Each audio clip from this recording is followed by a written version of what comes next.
So my name is Charlie. I'm going to be going over rock-solid GraphQL APIs.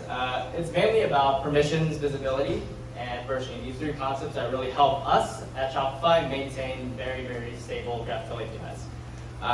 So I'm a senior backend engineer. I work on the Kit and Ping products here out of Shopify San Francisco. And I'm just going to dive right into it. So for a bit of context before we start, I kind of want to tell you a little bit about Shopify and the history of GraphQL at Shopify.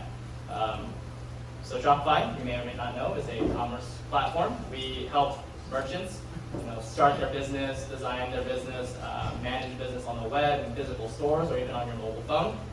In addition, Shopify has this concept of an app store where other services or other partners can build apps that kind of support that business on top of what Shopify provides. So for the purpose of this talk, I'm going to cover how those three concepts has helped create an environment for those partners to create stable, reliable services for our merchants. But also in a way where internal engineers like myself can add to these schemas without having to worry about breaking those schemas that those partners use.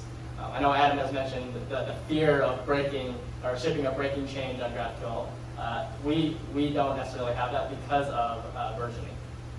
So let's imagine that you were tasked to build Shopify's mobile apps. Maybe you're more familiar with iOS, so you start there.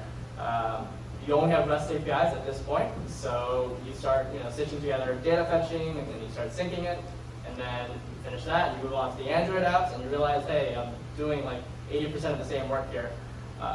Shopify sort of went through the same thing. Back in 2015, when we were deciding to rewrite our mobile apps, the mobile apps team had to do that sort of business logic on both platforms, and they found it pretty redundant.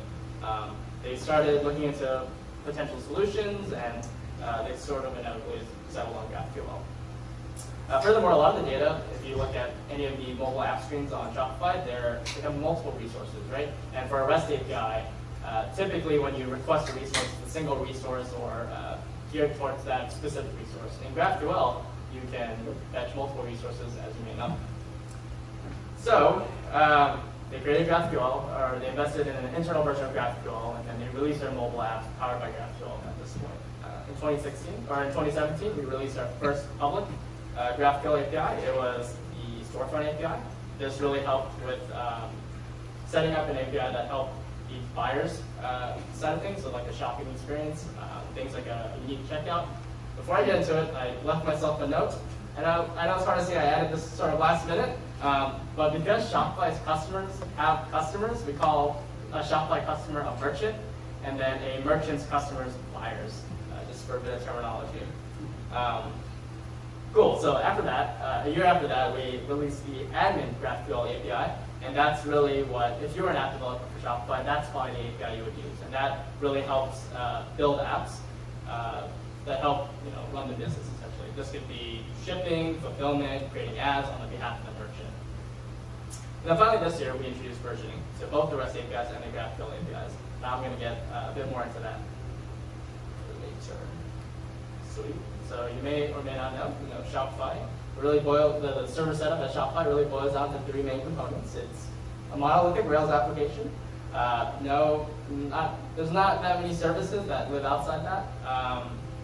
We use the open source GraphQL gem that manages most of the schemas and whatnot. And then we have a few layers of abstraction on top of what the gem provides us to make makes a better development experience for the internal engineers.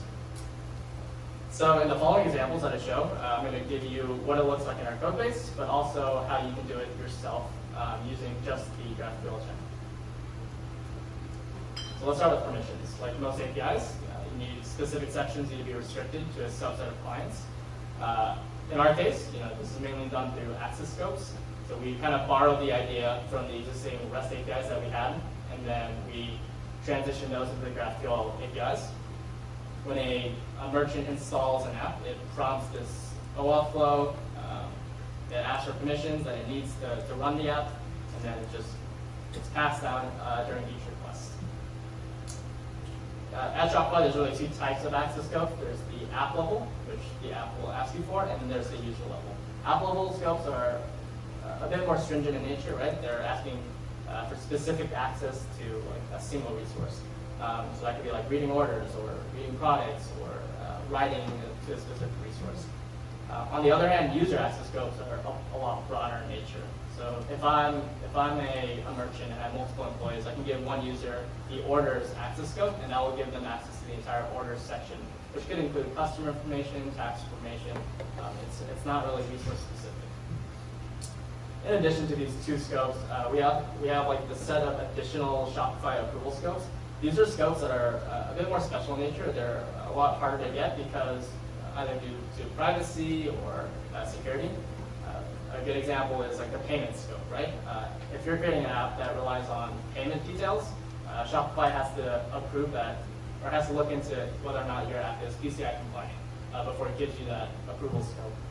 Another good one is there's a read internal GraphQL schema, which we'll get into later, but it allows you to read fields and types that may not be available in the public API. This is mainly used for first-party apps. So if you're a Shopify app that doesn't live in the monolith, but you still need access to some of the fields that are available internally, then you would need that scope. Right, so internally we have this sort of abstraction. We have this pre-resolve access, and you pass in the scope that you might need for that specific type. In our case, you need access to the orders type, and you would need the orders scope. Same thing goes with fields, arguments. Internally, these are just building on top of the abstraction that the GraphQL gem provides for authorization. Types, fields, and arguments can include this authorize method, and you pass in the object or the context. And I tried copying the code that actually does all these validations, but it was really, really long. So commented in 3 simple parts, right? It checks all your app scopes, it checks all your user scopes, and then at the very end, if those are approved, then it checks any specific Shopify approval scopes. So this returns true, you get access to all those resources. If it returns false, you get an authorization error. It's pretty simple. So this is great and all, but what if I, as an internal developer, this is very common for public use, what if I, as an internal developer, wanted to introduce a field or a type that I wanted to keep private? This is pretty hard with GraphQL in general because of something called introspection. Introspection allows you to ask a GraphQL schema, what do you support? And if I want to keep something private and someone runs this query, it'll actually tell them all the types, or the name and description of all the types available in that schema. And given that we have so many third-party apps that are constantly scanning what's available in the horizon, this is something that I want to avoid. So we have this neat GraphQL tool. It's, I think, provided by the GraphQL organization, but you can install it, and it's this UI that allows you to sort of peek into your schema and play with your schema. On the right side, this like document, and the middle is all done via introspection. So all the metadata that's provided is done through introspection. But that, like if I do want to keep it hidden, this is where the concept of visibility comes in. With visibility, internal developers can mark specific fields or types as to only be accessible internally. Where in this case, a field will have this visibility attribute, and it'll pass internal. And internal is actually a Shopify approval scope that you need to request to have access to these internal fields and types. So like if I went with the previous approach where I hid it behind maybe a different set of permission scopes, you might get this error. But this is a problem for me because this actually verifies that the field exists, you just don't have permission to it. I want to keep this field completely hidden. With visibility, you actually get this error. It pretends that the field doesn't exist at all on the schema, which is great if you need to keep something truly private.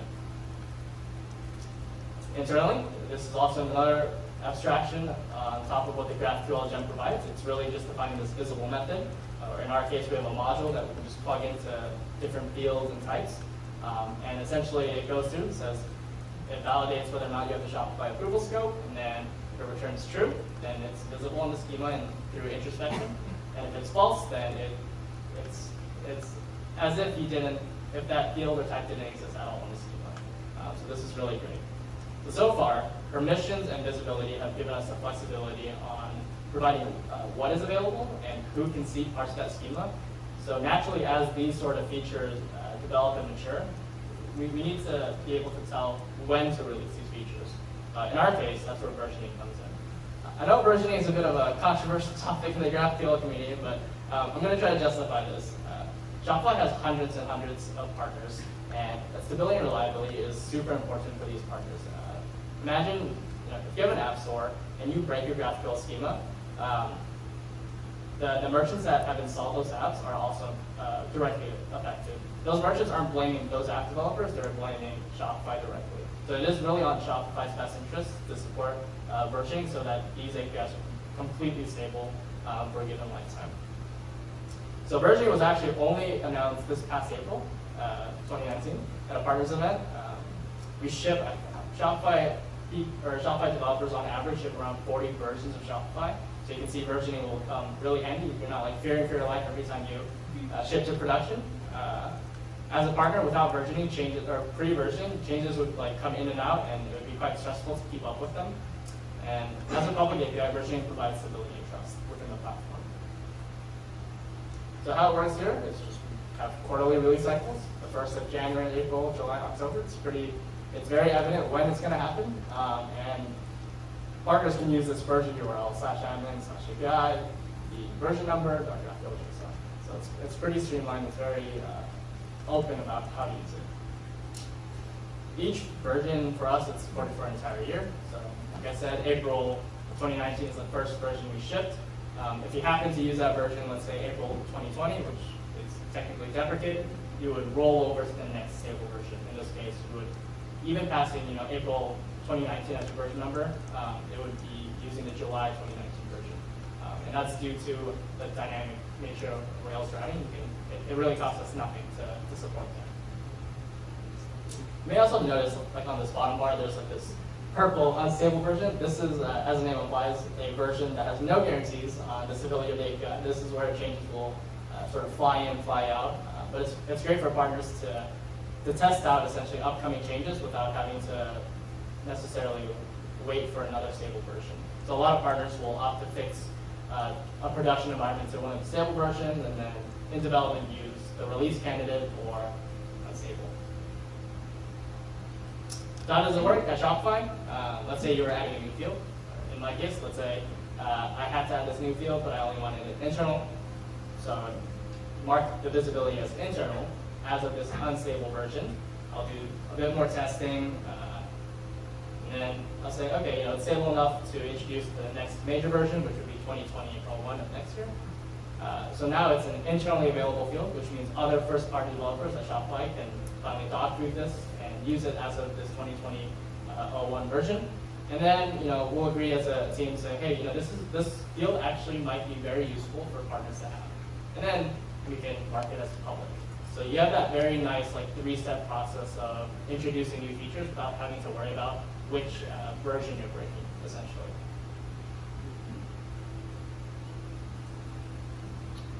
So there's no versioning mechanism provided by the GraphQL gem, just like how most REST API clients don't give you versioning out of the box. So this kind of requires a bit of extra logic on our end to maintain these versions. These include keeping a schema per version, one for each supported version throughout the year and one for unstable. I think breaking changes are inevitable. Also, you don't want to live with the croft of older implementations, versions out, and that's why we here at Shopify think it's important to be able to deprecate specific fields. Examples of breaking changes when it comes to a GraphQL schema might be adding or updating validations. If you have an existing field and you say, hey, we missed out a check or there's a security fix, you need to be able to add that. But then people that have been using that field are now all of a sudden going to break without a version because you retroactively added that field. Changing the error code or response is another good example. If people's logic relies on the error code, then that's a pretty big problem. Changing whether or not making something required that was optional before, or changing the type of a field or argument, those are all sort of examples of breaking changes that seem like, they seem like very valid use cases, right? That you might want to apply your schema moving forward. Usually net additions, like when you're adding new fields, is pretty safe, right? Because you're not really removing anything, you're just adding something. So those are fine. So how do we really maintain this here? We have mainly two softwares, right? First is local development, similar to how Adam had it set up. His local development, we have these checks internally as well, where if you try to update a schema, it'll actually run a diff, and statically check whether or not a change that you made is breaking. It'll give you this giant message that's super helpful. It'll tell you who to ping if you do need to ship a breaking change, but it has all the information you need. And if somehow you get past that and you pull up a PR, we also have this bot on GitHub that allows you to say, like, it's called GraphQL Schema Police. It basically says, like, hey, if you're going to break something, you need to be able to justify this. And we have this great API pattern scheme that sort of guides other developers on justifying whether or not a change should be breaking.